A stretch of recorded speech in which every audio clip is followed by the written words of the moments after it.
Au terme de ce bout de parcours, j'arrive à 25 ans en Nouvelle-Calédonie avec ces bagages intellectuels que j'ai décrits. Alors, j'avais fait en 1968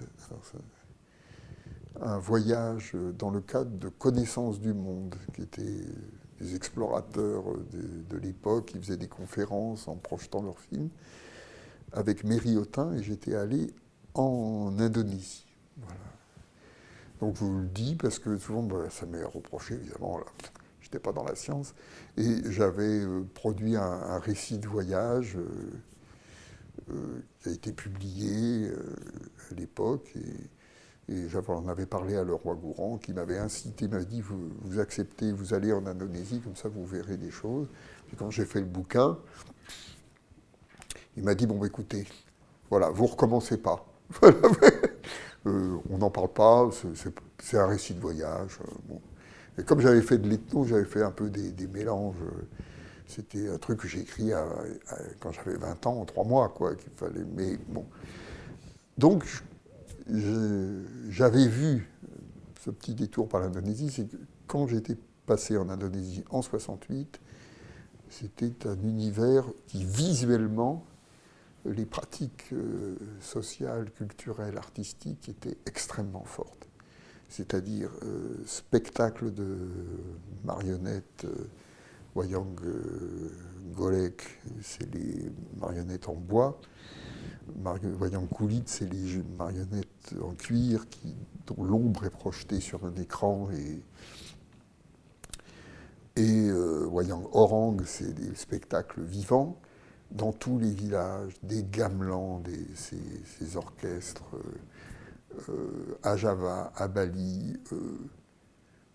Moi, j'avais ressenti ça comme une sorte de féerie en monde moderne, quoi. Je crois que ça n'existe plus, hein.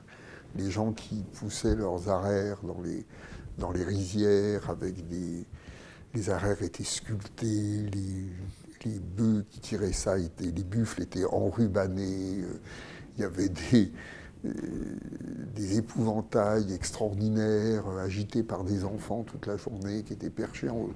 Enfin, un exotisme à vous couper le souffle dans un paysage très très beau, Java Ouest et Java Central, Java Est, on était allé, puis ensuite à Bali, sur Surabaya aussi. Et donc, pour moi, l'ethnologie, il y avait cette dimension très très visuelle. Or, j'arrive en Nouvelle-Calédonie, zéro. Nouméa, pas de Kanak. Bon. Un monde blanc très raciste. Et Jean-Claude Rivière, qui était là avec moi, me dit non, mais il faut aller à 300, 350 km, on va aller au pays Païti, tu verras. Là, il y a des Kanaks, mais tu verras rien. Il n'y a rien à voir. Il y a la nature, tu veux, les végétations, mais il n'y a pas. Et on part, alors c'était de la piste, hein, sauf pour aller chez les colons, là, c'était goudronné, mais sinon c'était de la piste. À partir de 100 km de Nouméa, on bouffait de la poussière, on avait 2 petites 4L qu'on avait tenues du CNRS, voilà, et on part. Donc il y avait ma femme Hélène et notre fille qui était toute petite, qui avait 2 ans et demi. Et on franchit le col des Roussettes, on passe de la côte ouest à la côte est, et là on arrive à Wailou. Et Wailou, c'est là que Lénard a travaillé, à la chefferie de Wailou. Enfin, il parlait la langue de Wailou. Et je tombe sur une sorte de demi-lune américaine, là, vous savez, en tôle, là, que les Américains qui ont passé 3 ans en Calédonie de 42 à 45 et ont fait tout le développement qui n'avait pas été fait avant. Ils ont des hôpitaux, des routes, des ports, etc.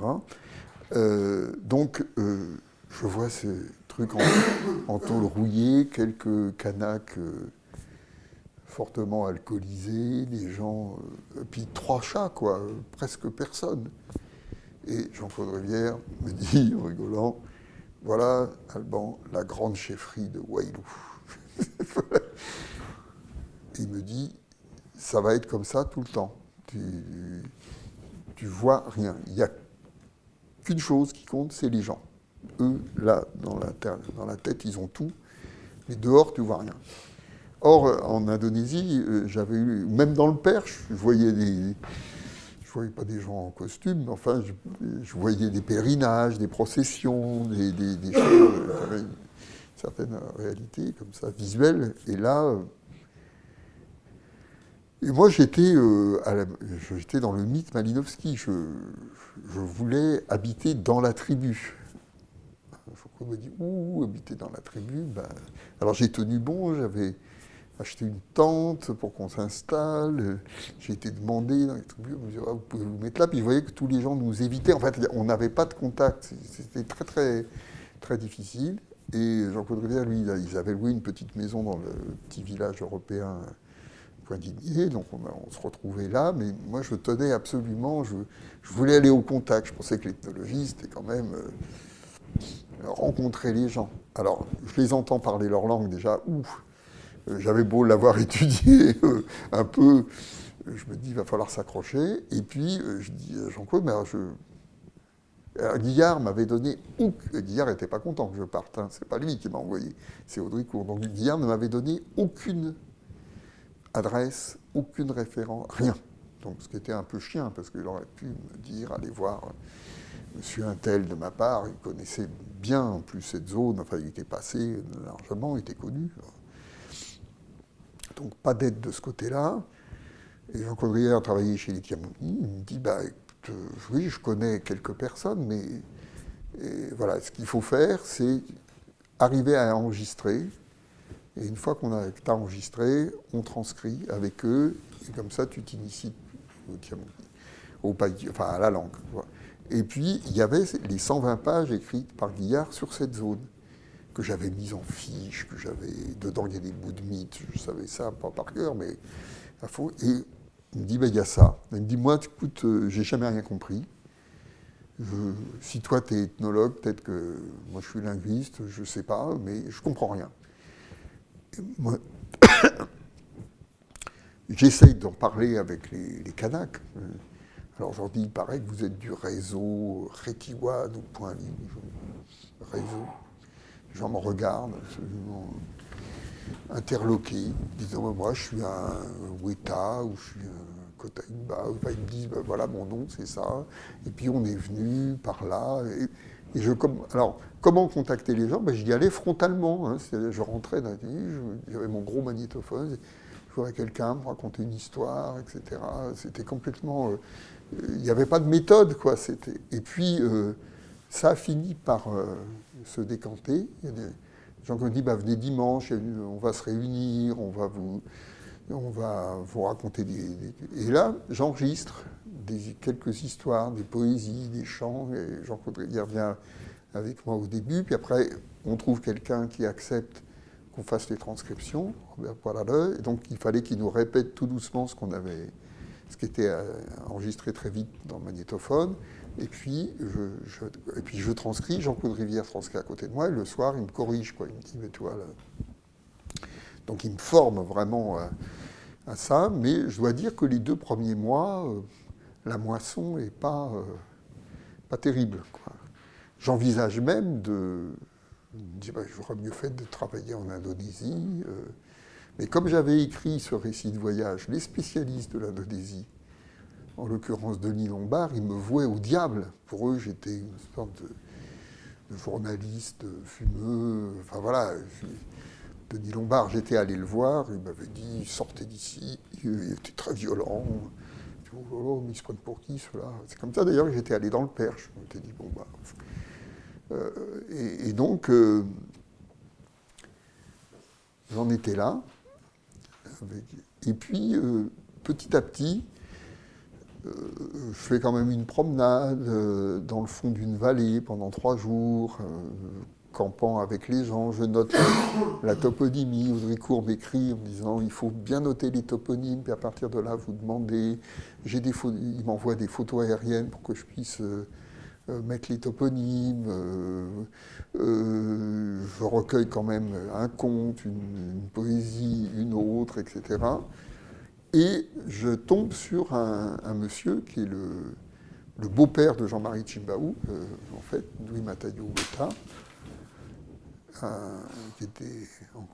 qui avait été ministre au moment de la loi cadre. Bon, je ne rentre pas dans l'histoire de la Nouvelle-Calédonie, mais qui avait été promu dans un moment de générosité de la France qui s'est très vite refermé avec l'arrivée de De Gaulle, etc.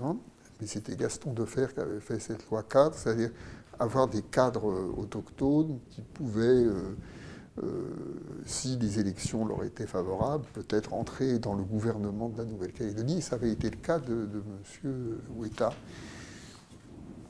Et avec lui, il avait un cahier, il avait des poésies, on commence à transcrire. Et puis, il voit que j'allais le voir. J'essayais de suivre dans cette voie, puisque j'étais... Il y a Tjibaou qui venait faire la cour à sa femme, qui était en bas sur la route, là. Donc, que j'ai revu, parce que je l'avais vu au séminaire de Guillard. J'avais déjà vu au séminaire de Guillard, et Tjibaou était venu une fois ou deux. Et donc, voilà, pour aller plus vite, ce monsieur m'indique un de ses cousins, comme disait Kanak, un parent plus éloigné qui était sur la côte ouest. Il me dit, vous allez le voir de ma part. Il s'appelle Emmanuel Naouna, vous verrez, il est formidable, il a 40 ans, c'est un cerveau, il sait beaucoup de choses. Et on est allé avec Jean-Claude le voir, Emmanuel Naouna, et là, ça a été le début du terrain, en fait. C'est-à-dire que ces terrains, ils sont bloqués quand ils sont généraux. Si vous posez des questions à des gens comme ça, il faut être pris en charge dans une relation privilégiée avec une personne qui ensuite porte votre recherche. Et le premier que je rencontre de cet ordre-là, c'est Emmanuel Naouna. Parce que Louis Matayo Huerta, il avait été blackboulé après comme ministre. Il avait été informateur de Guillard. Il n'avait pas eu l'impression d'être très bien traité. Donc il n'avait pas envie de jouer ce rôle-là. Puis il était plus âgé, plus fatigué, etc. Emmanuel Naouna, lui, il habitait sur le village qui venait d'être construit en bas d'une usine de nickel, d'une mine de nickel qui produisait beaucoup de nickel. Et donc le nickel est acheminé jusqu'au bord de mer. Et son frère travaillait à ce tri du nickel, une espèce de tamisage. Et lui, il habitait chez son frère dans une maison en dur, une maison moderne, pas une case, quoi. Et là, je le rencontre et je lui explique,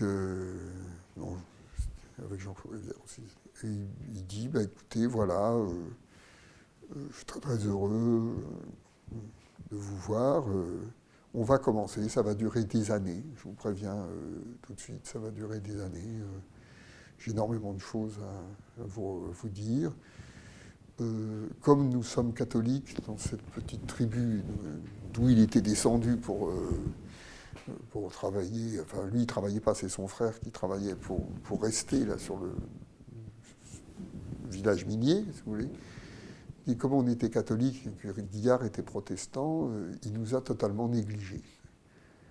Et pourtant, mon père, mon oncle, les Naouna, nous en tant que tels, c'est notre clan, notre lignage, quoi.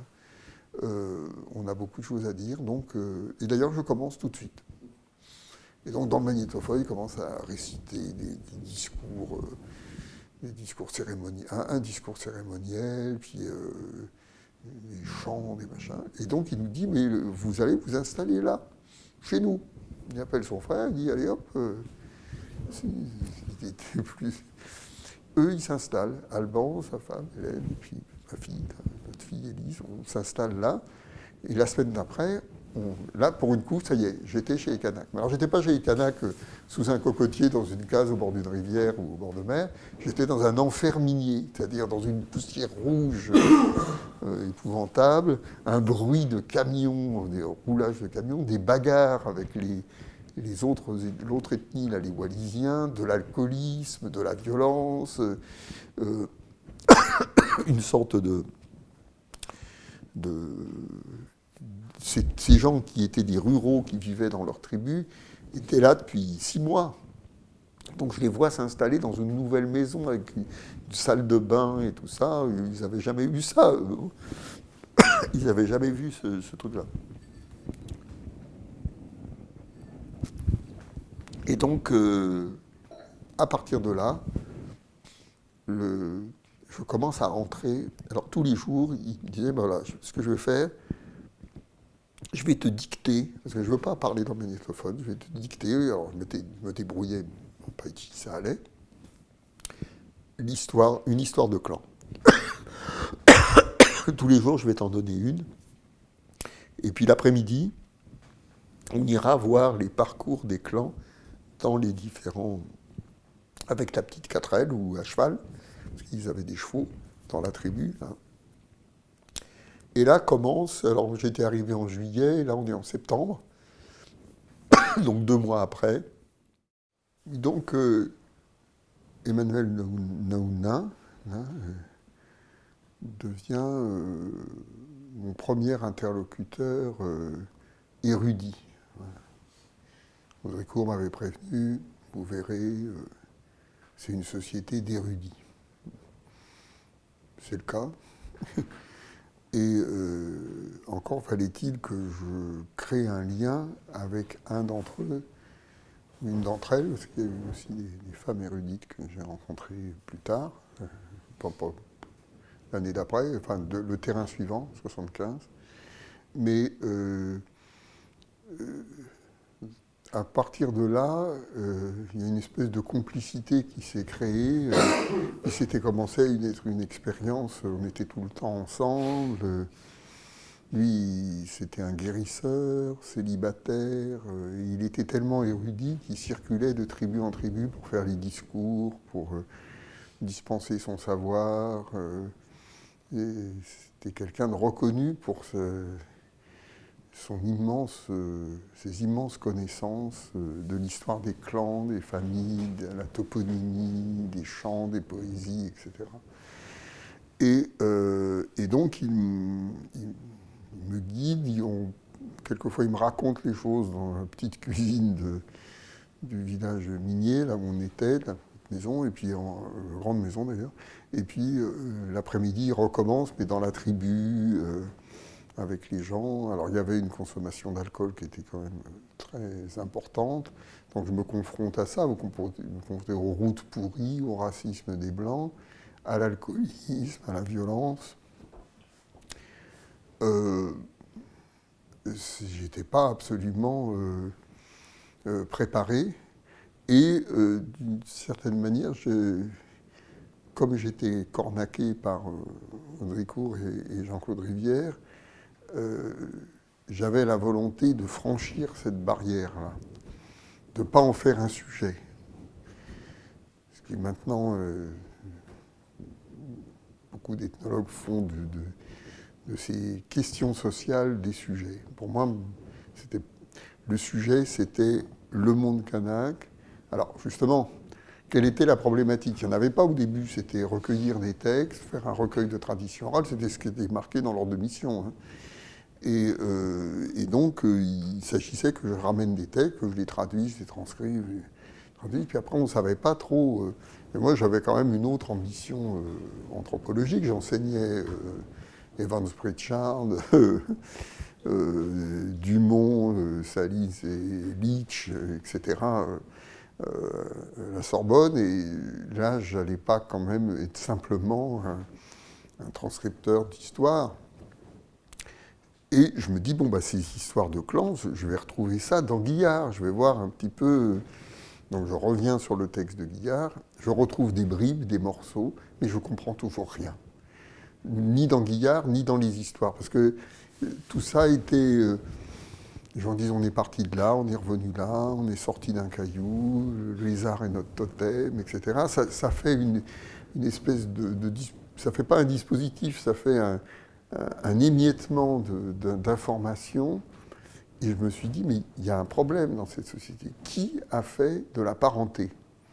Parce que les gens ne parlaient que de parenté. Nos oncles maternels, c'est les un tel, mon père, c'est les un tel, notre lignage s'est scindé en deux, ils ont pris tel nom, les deux frères se sont disputés, ensuite, maintenant il y a deux lignages, il y en a un qui est dans telle tribu, l'autre dans telle autre, parce que la colonisation nous a séparés, parce que la colonisation, elle a enfermé, c'est le cantonnement, les gens dans les tribus entre 1876 et 1900, et les a pris là où ils étaient. Hein. Donc les gens, ils ne sont pas revus après, pendant 60 ans. Ils n'avaient plus le droit de sortir de là. Donc, je prends conscience, en rentrant de début 74, je me dis, bon, il y a un problème, j'ai pas de problème. Enfin, justement, il n'y a pas de problème. Il faut que j'en crée un, il faut que je crée une problématique. Je m'aperçois, je vais voir Guillard, je lui dis, mais la parenté, mais c'est pas important, Calédonie. Quand même, c'est incroyable. Il me parle de ça toute la journée. Et puis, il me ment. Il l'avait d'ailleurs écrit dans ce moment. J'ai fait toutes les généalogies de tel endroit à tel endroit dans la. Il n'a jamais fait ces généalogies. C'est pas vrai, quoi. Et il a recueilli les noms des familles. C'est pas la même chose. Je vais voir mon ami Bernard Vienne, donc je fais bien avec ce que. Et lui, je savais, il s'intéressait beaucoup à la parenté. Il était formé dans ces années 60, là, où la parenté, les Strauss, etc., etc. Et les structures élémentaires de la parenté, quand même un très très grand livre, il faut bien le reconnaître. Et donc,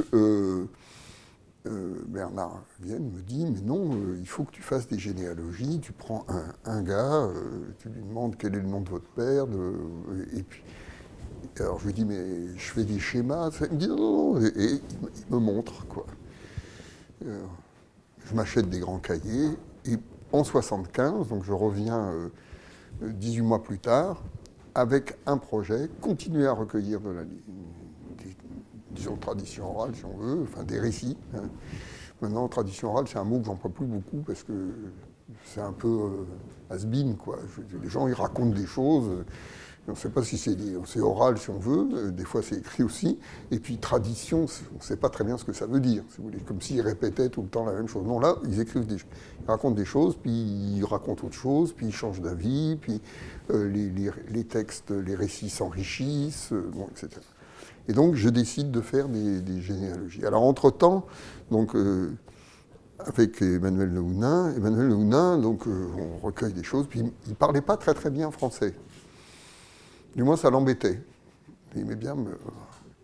Et il parlait païti, mais très très vite. Il avait un débit.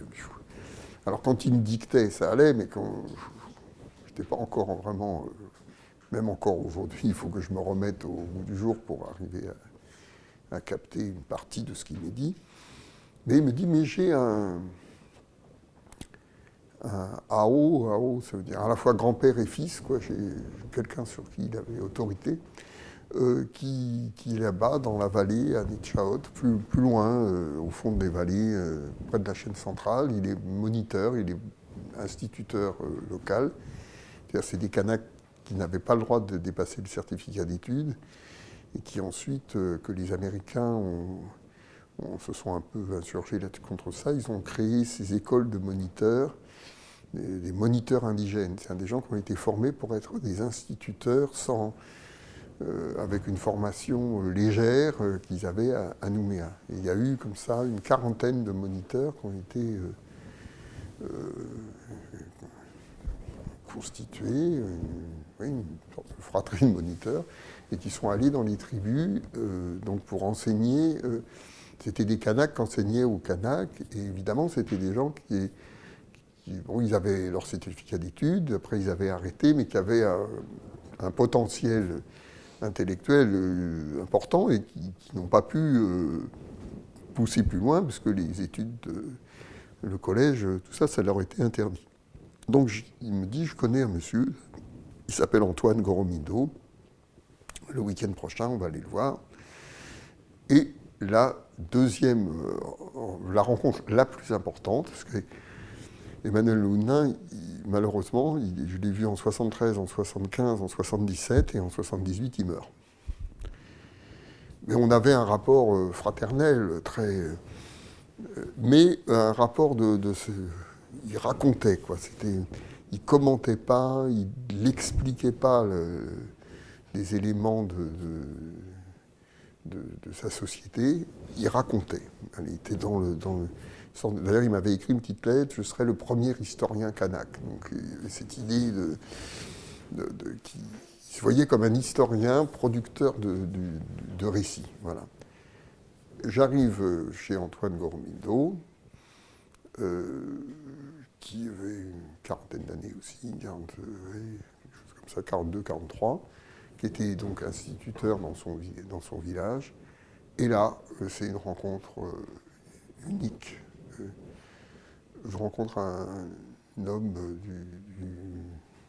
d'une agilité intellectuelle exceptionnelle, parlant bien français, parlant bien la langue païki et bien la langue tiemri. Il était trilingue, deux langues atons plus le français. Et on sympathise énormément. Il y a une espèce de rencontre là, un peu magique, quoi. Déjà, il voit que je retiens bien les choses, que j'arrive à comprendre la langue, etc. Et il me dit, bon, bah écoute, là, on va arriver au mois de novembre. Novembre, c'est la fin de l'école en Nouvelle-Calédonie. Hein. L'année scolaire, c'est février à novembre, mars-novembre. Donc après, il fait trop chaud et il y a 3 mois de vacances. Il me dit, mais même maintenant, si tu veux, on va faire venir Emmanuel. Il va venir chez moi, avec toi. Et puis, on va travailler avec Emmanuel, moi, et puis... Alors je lui dis, mais voilà, ce que je voudrais aussi, c'est faire des généalogies. Je lui explique, pas de problème. J'ai un grand cousin, comme il dit, il s'appelle Siméon Goromindo, et il a un cheval, il va te donner un cheval, puis vous irez faire vos généalogies, parce que je voulais passer sur l'autre versant, sur la côte Est. Enfin bon, je ne rentre pas dans le détail. Toujours est-il que je commence à faire des généalogies, c'est-à-dire avec la volonté de mettre de l'ordre, savoir qui est qui. C'était ça, qui est rattaché à qui et comment. Les liens de parenté, alors il y a les adoptions, il y a les mariages,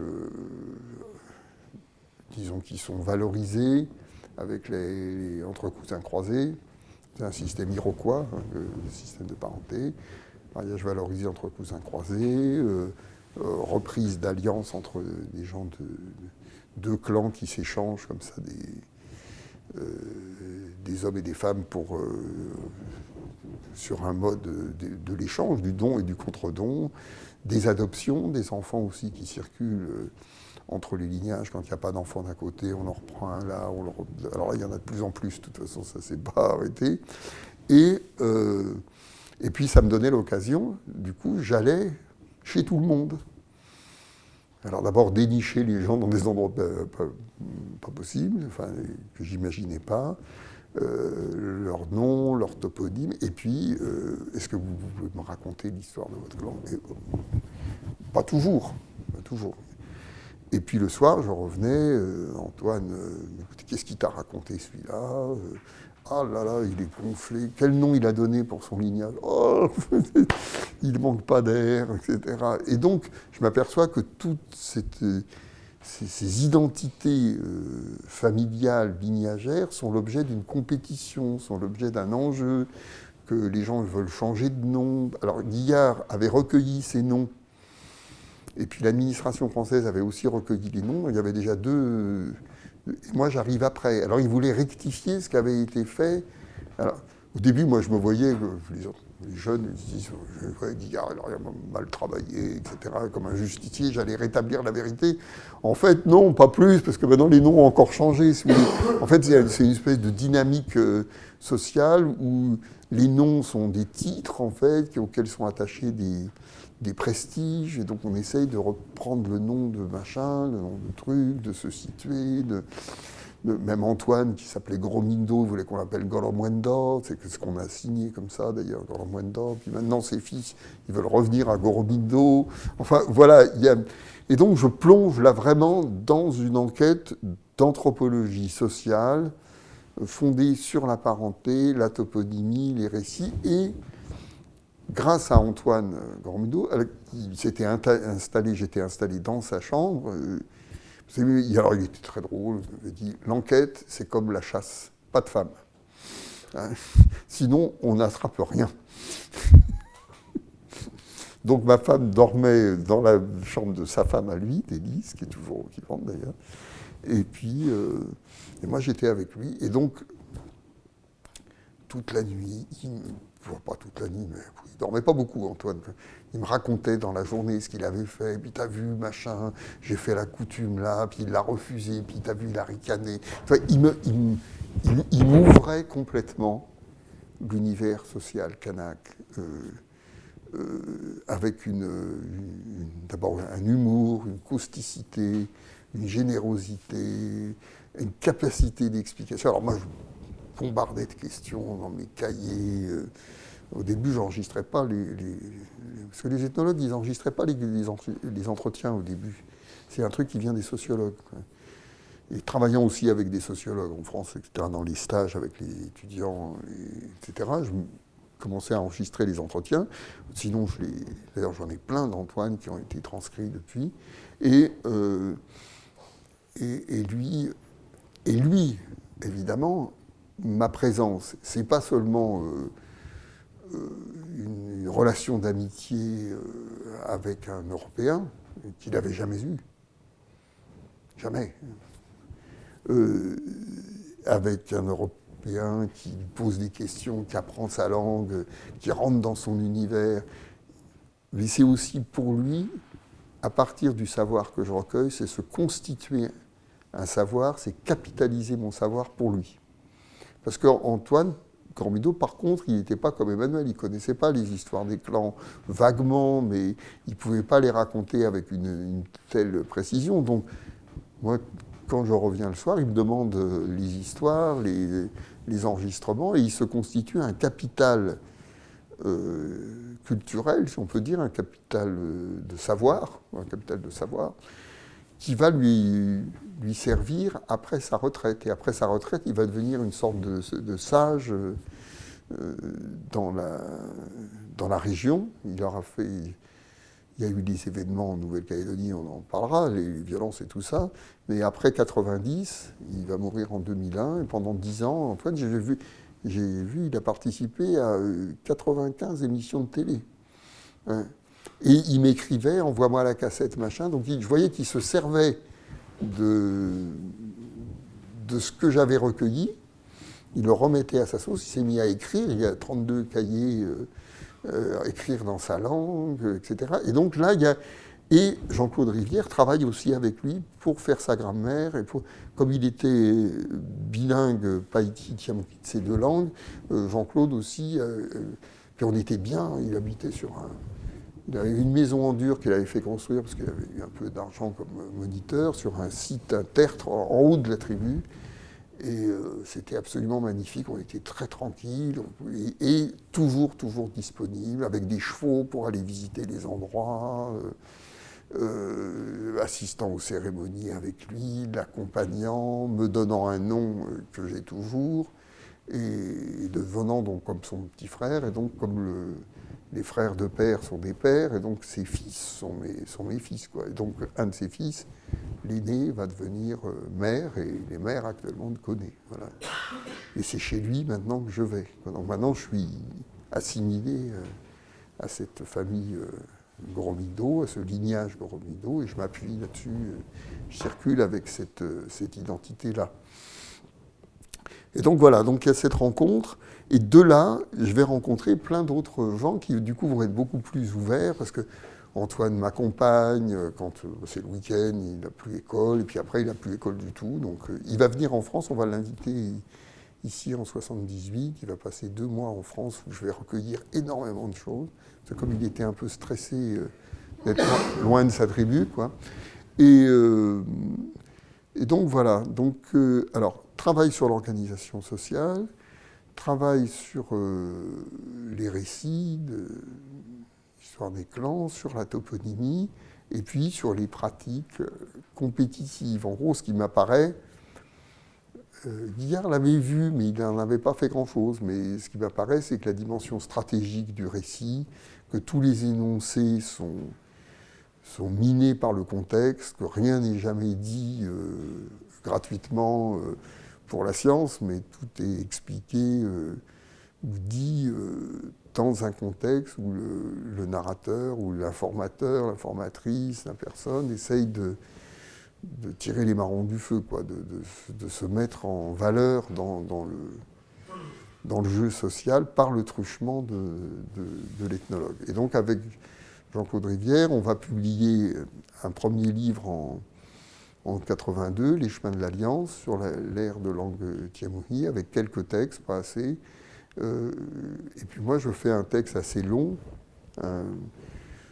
sur l'organisation sociale, qui essaye d'expliquer les règles d'alliance, la hiérarchie entre les lignages, la constitution des chefferies.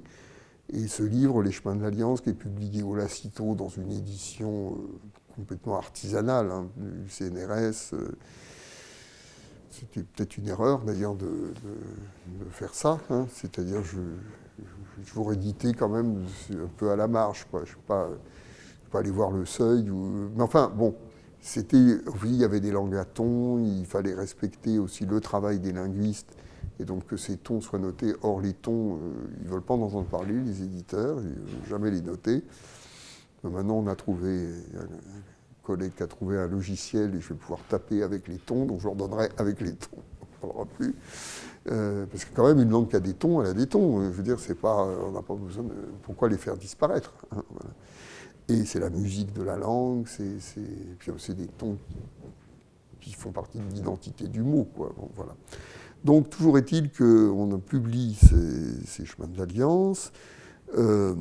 Guillard est furieux, évidemment, et là, il va commencer à nous tirer dessus jusqu'à la fin de ses jours, sur toute production sur la Nouvelle-Calédonie, que ce soit nous d'abord, moi, puis ensuite les gens qui ont travaillé autour de moi, ils se font tous flinguer tout le temps par Guillard. Alors Guillard édite à compte d'auteur, donc il publie, mais après il distribue, c'est à Nouméa, c'est partout, souvent très insultant, très violent, hallucinant, quoi. Donc la règle que je me suis fixée, puis j'ai demandé à mes plus jeunes collègues, enfin des collègues plus jeunes qui sont maintenant en charge aussi de la recherche sur la Nouvelle-Calédonie. Bon, maintenant Guillard n'est plus là, mais surtout, on ne répond jamais. C'est un peu la méthode Lévi-Strauss, quoi. On ne répond jamais. On ne rentre pas dans le... Comme ça, il en était pour ses frais, il pouvait toujours nous traiter de tous les noms, nos informateurs, Antoine Gormido. Alors la haine des catholiques, c'est incroyable. Les protestants, d'accord, grand respect pour les protestants, mais enfin pourquoi... Alors il reprend d'ailleurs Lénard, parce que Lénard n'aimait pas du tout les catholiques. Et les Kanaks catholiques, ils les appelaient les pagano-chrétiens. parce que les catholiques, c'est le rituel, etc., critiqué par la Réforme et tout, bon, on connaît. Donc, ce travail sur l'organisation sociale, qui est très influencé, alors, quand même par Evans Pritchard, je veux dire, l'Innuaire,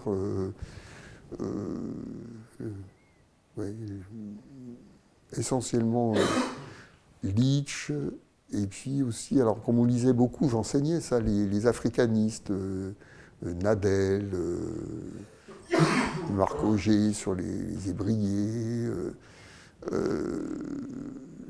Denis Paul, tout ce qui a été fait autour des structures lignagères, Isard, aussi après Adler, tout ça, m'influence beaucoup. C'est-à-dire que je cherche à arriver à un niveau de clarté et d'explicitation qui soit un petit peu du même ordre. Alors ça donne un texte que j'écrirai plus comme ça maintenant, qui me paraît assez schématique, ou disons dogmatique. Voilà. Et aujourd'hui, je serais beaucoup plus...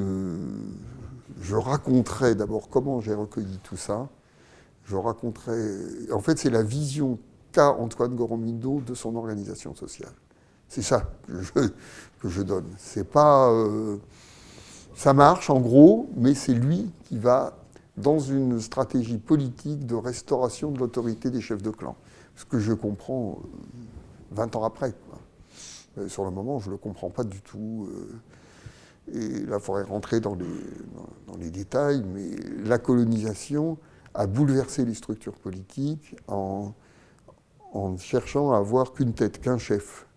Donc ils ont appuyé un personnage avec l'armée française contre tous les autres. Ils ont aidé un clan à exterminer les voisins ou à s'imposer aux voisins avec le soutien des armes et des militaires blancs. Ils ont créé ce personnage qu'ils ont appelé le grand chef. Et après, ce grand chef était chargé de prélever un impôt, voilà, qu'on appelle l'impôt de capitation, un impôt par tête, parce qu'ils agissaient pour la France de tirer un maximum du travail des Kanaks, ce qui est insensé, hein, ce qui est répugnant, je ne sais pas comment, et de leur imposer, c'est-à-dire on leur avait piqué leurs terres, mais sur celles qui restaient, il fallait qu'ils payent un impôt foncier. Et pour pouvoir payer cet impôt foncier, il fallait qu'ils aillent travailler chez les colons, ou qu'ils aillent travailler à la mine, ou qu'ils aillent... ils étaient réquisitionnés pour travailler sur les routes, donc ils étaient payés, et cet argent était récupéré par cet impôt de capitation. Et pour prélever cet impôt de capitation, ils créent ces chefs administratifs qui sont un peu entre le marteau et l'enclume, qui sont promus par la colonisation, qui sont quand même des Kanaks, si vous voulez, mais qui sont chargés de faire tourner la machine économique de domination coloniale. Et ça a été récemment très très bien démontré, magistralement montré dans un ouvrage qui s'appelle L'Indigénat, par Isabelle Merle et Adriane Meukel, et où on mesure, je mesurais même, il faut que je vois maintenant dans ces archives qui ont été analysées par ces deux historiens, de voir combien la pression coloniale a été est forte. Et donc, en créant ces chefferies administratives, ils ont anéanti les pouvoirs fondés sur la parenté, les aînés des clans qui étaient les chefs de clan, et Antoine, qui était déjà un revendicatif, Antoine Goromindo, très revendicatif, veut restaurer ces chefferies de clans pour retrouver un embryon de société plus ancienne, avec une forme d'autorité, disons, plus traditionnelle. Et je n'avais pas compris que c'était dans cet esprit-là qui m'a formé, en quelque sorte. Alors, autour de cette question des lignages et de l'identité lignagère, j'ai pu montrer, ou ça a été un des acquis peut-être, un des apports que j'ai pu avoir, quelque chose que j'ai pu apporter, c'est montrer que les noms de lieux étaient des noms de personnes, les noms de personnes étaient des noms de lieux, enfin les noms de lignage étaient des noms de lieux, et les noms de lieux étaient des noms de lignage, et que donc la parenté était projetée dans l'espace, et que tous ces itinéraires correspondaient à des anciens sites habités, et que évidemment derrière, qu'est-ce qu'il y a? Les droits fonciers. Et que là aussi, le souci d'Emmanuel Nounin, c'était de me montrer que les Kanaks avaient des droits fonciers sur tout le territoire, pour tous les cas de cette région-là, mais c'est valable pour l'ensemble de la Calédonie, en montrant combien les lignages venaient de la terre et comment ils se constituaient par la mémoire qu'ils avaient de leurs itinéraires. Et en chaque point, ils ont gardé jusqu'à aujourd'hui des droits fonciers. Et donc il y avait cette revendication, disons, d'autonomie des chefferies, de clans, et cette revendication foncière en démontrant l'enracinement des structures sociales dans une sorte de cartographie politique que je vais essayer c'est une idée que je vais développer, avancer, et qui, aujourd'hui, au moment où l'indépendance peut-être s'annonce, reprend évidemment une force particulière, mais on en parlera peut-être tout à l'heure. Voilà.